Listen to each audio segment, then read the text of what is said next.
Барлығыңызға ассалаумағалейкум. 23-ші жыл Қазақстан спортшыларына сәтті өтті десе болады.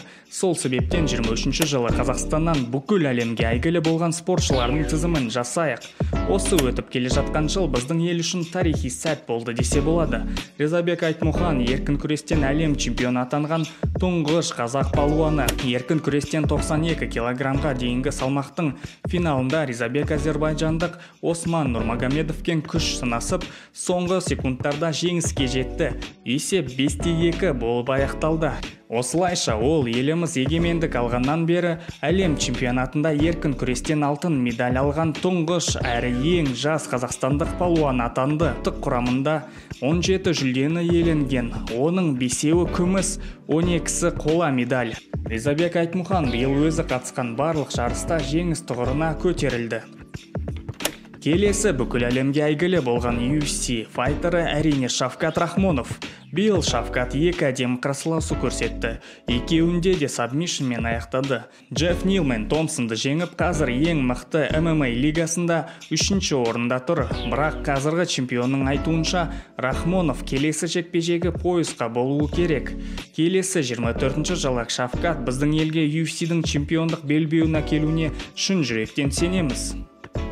Елена Рыбакина 2023 жылы ең көп пайда тапқан 10 әйел спортшының қатарына енді. Рыбакина биыл Australian Open жарысының финалына шықты. Индиан Уэллс пен Римдегі ірі турнирдің жеңімпазы атанды. Бұдан бөлек спортшының бірнеше брендпен жарнамалық келісім шарты бар. Қазақстан теннисші 23 жылғы табысы $9,5 миллион болған. Сондай-ақ осы маусымда Елена Рыбакина әйелдер арасындағы әлемдік рейтинг көшбасшыларын 4 рет жеңді. Бұл бір маусымдағы бірінші ракеткалардың жеңу бойынша екінші көрсеткіш. Сондай-ақ ол 23 жылы Индиан Уэллс пен Римде WTA 1000 титулын жеңіп алған жалғыз әйел.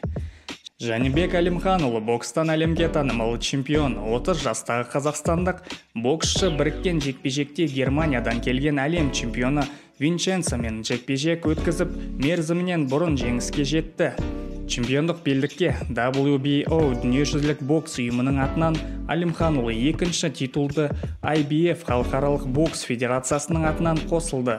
Бүкіл әлемде топ 10-дікке ең мықты орта салмақтағы чемпиондар арасына кіреді The Ring рейтинг бойынша. Әрине де бұл видеоға осы жылы әлемдік деңгейде Қазақстан туын көтерген басқа да әйгілі спортшылар кірмеді. Олар туралы комментарияларда өзіңіз жазсаңыз болады. Ал осы видеоны көргеніңізге рахмет. Келесі жылы спортта әлде одан да көп жарқын сәттер күтудеміз. Барлығыңызға сәттілік.